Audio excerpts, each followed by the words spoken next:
Сәлеметсіздер ме оқушылар? Бүгінгі сабағымыздың тақырыбы күн райын бақылайық. Мақсаты апта күндерін қайталау, күн райы туралы білімін толықтыру. Ребята, сегодня с вами повторим дни недели и пополним свои знания о погоде. Бүгінгі өтетін жаңа сөздер тұман, туман, бұршақ, град, көктайғақ, гололед, моншақ, бусы, абайла, осторожно. Енді сөздерді қайталаймыз. Тұман, көктайғақ, бұршақ. Жарайсыңдар балалар, жаңа сөздерді сөздікке жазамыз. Балалар, біз енді сіздермен апта күндерін есімізге түсірейік, я? Ребята, как на казахском будут дни недели? Давайте вспомним.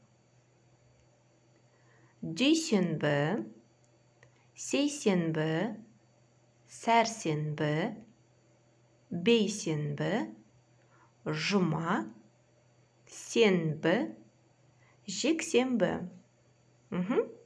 Есімізге түсті ме, балалар?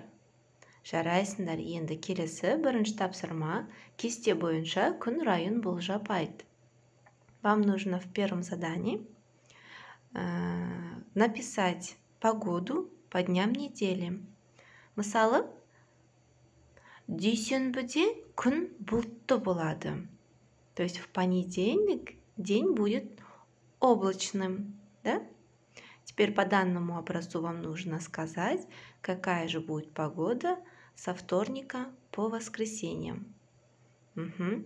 Енді келесі үшінші тапсырма сөйлемдерді түсініп оқы. Ребята, мы с вами сейчас прочитаем предложение. Бір қатар өңірлерде жауын жауып, тұман түседі. Бұл күні жолға шығу қауіпті.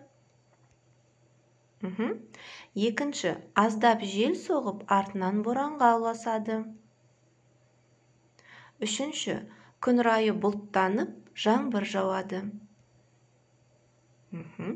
Төртінші, солтүстік өңірде көктайғақ болып, жел күшейеді. Бесінші, күн райы жауын шашынсыз, ашық болады. Және алтыншы, кей жерлерде жел күшейіп, бұршақ жауады.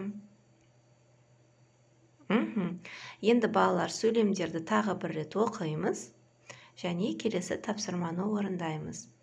Үлгіні басшылыққа алып, жаз. Вам нужно по третьему заданию заполнить эту таблицу. То есть бірінші суретте жауын жауып, тұман түскен. То есть в первой картинке идет дождь и был туман, да? Был күз мезгілі. Это время, это осеннее время, то есть это осень. По данному образцу вы должны написать, какая погода в остальных картинках и какое же там время года. Это задание письменное, выполняете в тетради. Енді үй жұмысы 5-ші тапсырма туыстарыңа хабарлама жаз. Домашнее задание вам нужно написать сообщение своим родственникам. Вот по данному образцу вы можете написать сообщение и вместо многоточий поставить нужные слова. Енді сабағымыз аяқталды. Сау болыңыз.